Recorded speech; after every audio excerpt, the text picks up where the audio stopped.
Yang Dipertua, ahli-ahli yang berhormat sekalian. Pertamanya saya ingin merakamkan ucapan terima kasih yang tidak terhingga kepada semua ahli-ahli yang berhormat yang sudi mengambil bahagian dalam perbahasan atas bajet 2016.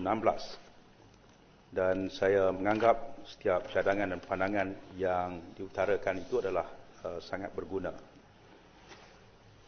Ingin saya maklumkan selama 6 hari bermula pada 26 Oktober hingga 3 November, seramai 19 orang ahli yang berhormat yang telah mengambil bahagian, iaitu Yang Berhormat Sabak Bernam, Yang Berhormat Sibuti, Yang Berhormat Kanowit, Yang Berhormat Kanga, Yang Berhormat Alustar, Yang Berhormat Sungai Petani, Yang Berhormat Great, Yang Berhormat Bakri, Yang Berhormat Samarahan, Yang Berhormat Tasik Lugur, Yang Berhormat Rompin, Yang Berhormat Kanga, Yang Berhormat Lubuk Antu, Yang Berhormat Kota Baru, Yang Berhormat Sekijang, Yang Berhormat Sik, Yang Berhormat Kuala Terengganu, dan Yang Berhormat Kudat yang turut mengambil bahagian. Sekali lagi saya ucapkan terima kasih kepada semua ahli-ahli yang berhormat yang telah mengambil.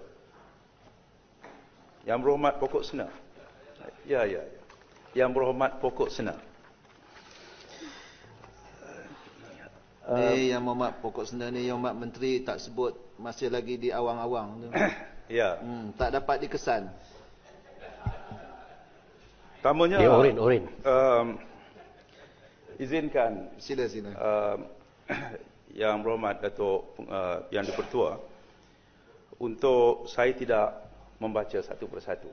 Saya cuba untuk menggariskan segala perbahasan ini mengikut daripada hala 7 kementerian dan juga hala 7 bajet ini, di mana pada dasarnya perlu kita sama-sama hayati bahawa kita masih lagi dalam perjalanan untuk menjadikan sebuah negara yang kuat, dan negara yang kuat itu mesti dilihat salah satu daripada aspek yang penting ialah kekuatan dari segi jaminan makanannya, kekuatan dari segi kedaulatan makanan juga, food sovereignty, dan bagaimana akhirnya kita menjadikan negara kita sebagai negara yang mampu untuk mengeluarkan produk-produk pertanian, terutama sekali kekuatan makanan kita yang bukan sahaja cukup untuk rakyat kita dan mampu untuk ekspor, kerana ekspor itu sendiri akan dapat membantu memperkuatkan bukan sahaja mata wang ringgit kita, tetapi juga membantu mereka yang terlibat dalam industri pertanian ini. Dan bagi tujuan tersebut, perkara-perkara yang ditimbulkan ialah antara bagaimana kita memastikan bahawa kekuatan kita dari segi food security, jaminan makanan kita ialah dari segi bagaimana kita dapat menghasilkan beras yang mencukupi. Dan perkara ini ditimbulkan oleh YB Sabak Bernam. YB Pokok Sena mempunyai semangat yang kuat dengan dengan beras. Terdapat ramai YB yang menyebutkan tentang isu yang berkaitan dengan beras ini.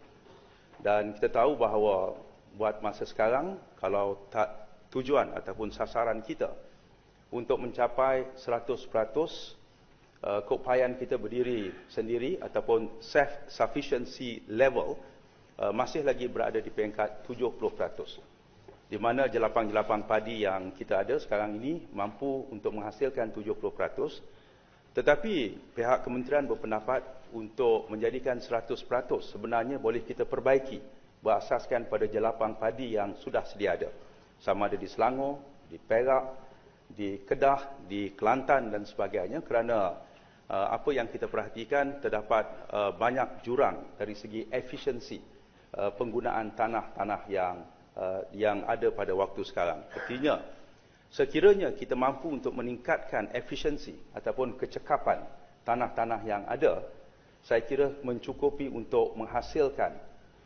beras yang diperlukan oleh negara pada hari ini. Jadi sebab itu kita lihatkan terdapat gap yang besar, misalnya di Sekincan, di mana 1 hektar tanah mampu untuk menghasilkan antara 12 hingga 14 metrik tan. Tetapi kalau di Kelantan hanya antara 4 hingga 5 metrik tan sahaja. Kalau kita dapat membantu untuk mempertingkatkan keupayaan di Kelantan dan di Kedah, kita kirakan bahawa ianya juga akan dapat membantu untuk meningkatkan SSL ataupun self-sufficiency level bagi negara kita. Dan sebab itulah ada beberapa pendekatan yang kita boleh gunakan. Jelapang-jelapang padi yang baru di Rompin misalnya, kita gunakan jelapan padi itu untuk menghasilkan beras-beras yang istimewa. Rompin misalnya sudah mampu untuk menghasilkan beras wangi supaya kita dapat mengurangkan import beras wangi daripada negara lain. Dan beras wangi adalah beras yang boleh kita ekspor, harganya lebih tinggi.